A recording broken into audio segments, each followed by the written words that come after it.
Subscribe कीजिए channel को और बेल आइकन को दबाइए जीके से रिलेटेड वीडियो सबसे पहले देखने के लिए। नमस्कार दोस्तों, स्वागत है आप सभी का जीके क्विज़ की वीडियो नंबर 18 में।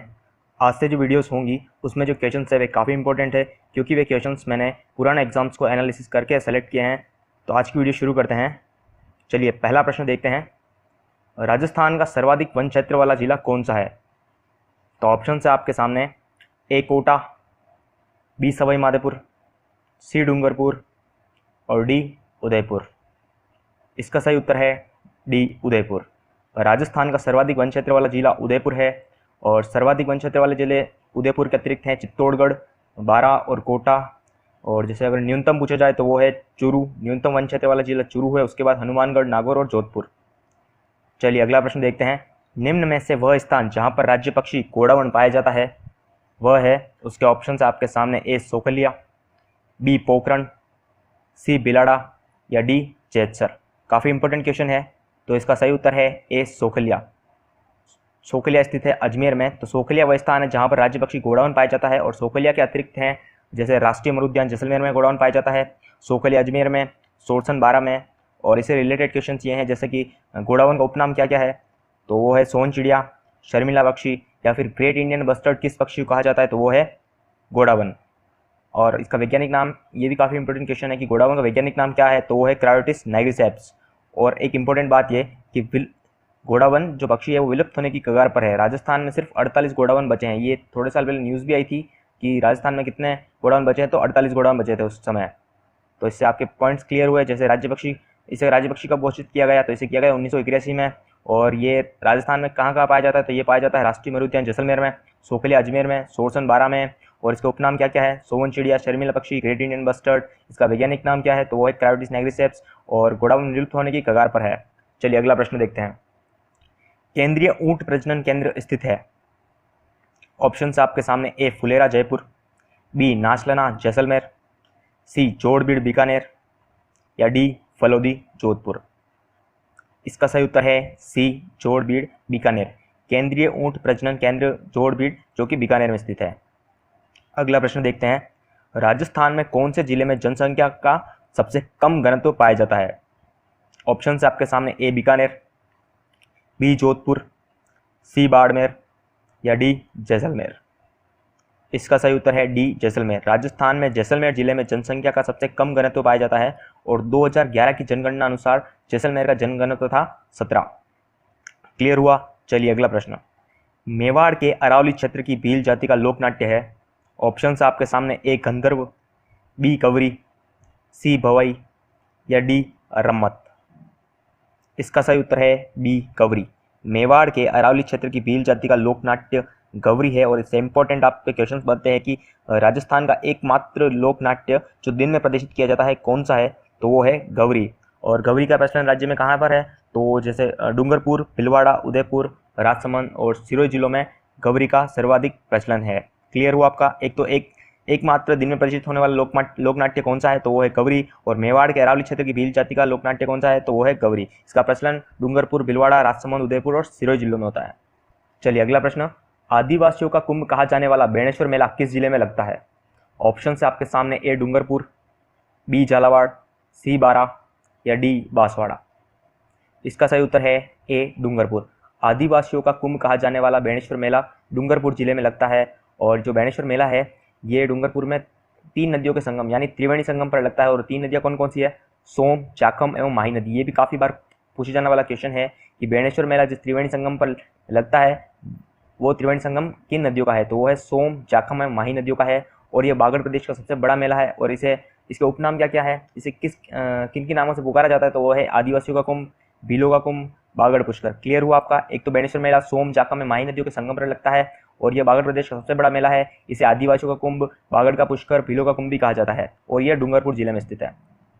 चलिए अगला प्रश्न देखते हैं। राजस्थान में सर्वाधिक प्रतिशत वाली अनुसूचित जनजाति है?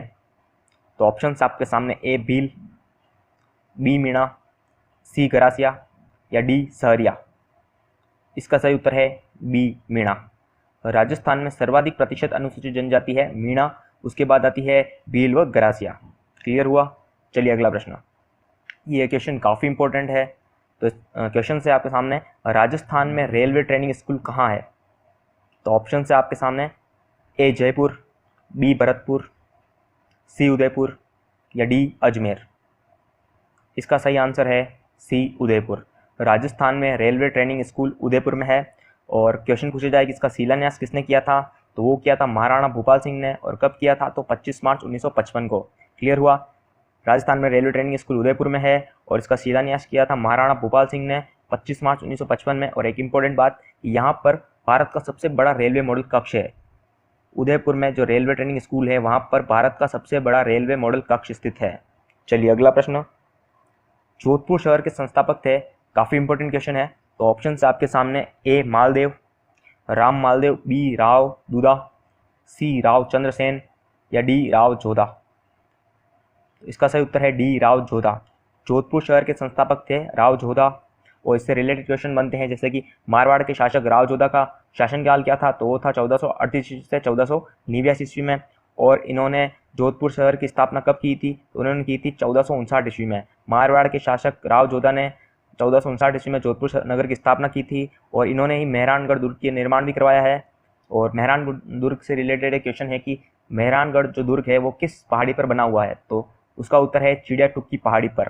क्लियर हुआ। एक तो मारवाड़ के शासक राव जोधा जिनका शासनकाल था 1438 ईस्वी से 1489 ईस्वी तक, उन्होंने 1459 ईस्वी में जोधपुर नगर की स्थापना की थी। और मेहरानगढ़ दुर्ग का निर्माण भी राव जोधा ने करवाया था। और मेहरानगढ़ जो दुर्ग है वो चिड़िया टूक पहाड़ी पर स्थित है। क्लियर हुआ। चलिए अगला प्रश्न, अजमेर का राजस्थान में विलय कब हुआ था? ऑप्शन है आपके सामने ए 1947 ईस्वी में, बी 1949 ईस्वी में, सी 1950 ईस्वी में या डी 1956 ईस्वी में। तो सही उत्तर है डी 1956 ईस्वी में। अगला प्रश्न, पुष्कर झील स्थित है। ऑप्शन है आपके सामने ए NH8 पर, बी NH89 पर, सी NH12 पर या डी NH3 पर। जैसा कि हमने पिछली वीडियो में पढ़ा था कि NH89 पर सर्वाधिक तीर्थ स्थल स्थित है, जैसे पुष्कर, देशनोक आदि। तो इसका सही उत्तर है बी NH89 पर। सर्वाधिक तीर्थ स्थल किस राष्ट्रीय राजमार्ग पर है, तो N89 पर है, NH89 पर। और पुष्कर झील भी NH89 पर स्थित है। चलिए अगला प्रश्न है, सामान्यतया राजस्थान को कितने जलवायु क्षेत्रों में विभाजित किया जाता है? ऑप्शन है आपके सामने A5, B4, C6 या D3। इसका सही उत्तर है 5। राजस्थान को 5 जलवायु क्षेत्रों में विभाजित किया जाता है।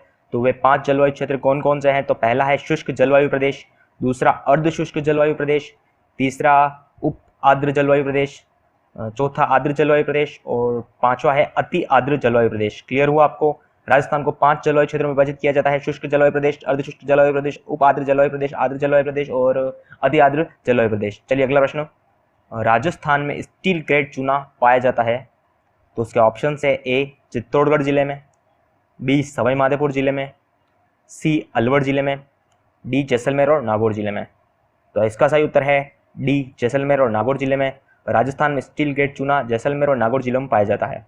अगला प्रश्न है, काफ़ी इंपॉर्टेंट क्वेश्चन है और बार बार एग्जाम में पूछा भी जाता है। राजस्थान के एकीकरण के समय मुख्यमंत्री थे। ऑप्शन है आपके सामने ए हीरालाल शास्त्री, बी मोहनलाल सुखाड़िया, सी जयनारायण व्यास या डी बरकतुल्ला खां।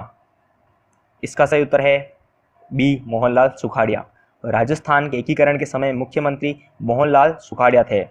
चलिए नेक्स्ट क्वेश्चन है, बृहद राजस्थान के गठन के समय किसे उपराष्ट्र प्रमुख बनाया गया? तो ऑप्शन है आपके सामने ए सवाई मान सिंह, बी महाराणा भूपाल सिंह, सी महाराव भीम सिंह या डी गुरुमुख निहाल सिंह। तो पहला प्रश्न तो ये उठता है कि बृहद राजस्थान का गठन कब हुआ था?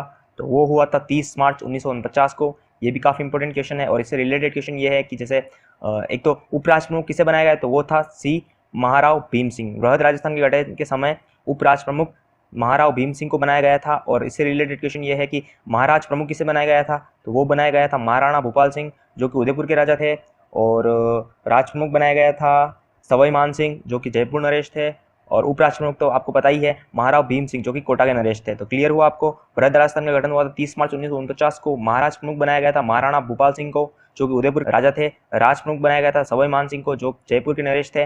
और उपराष्ट्र प्रमुख बनाया गया महाराव भीम सिंह, जो कि कोटा के नरेश थे। और इस वीडियो का अंतिम क्वेश्चन यह है कि जनसंख्या की दृष्टि से राजस्थान का भारत में स्थान कौन सा है।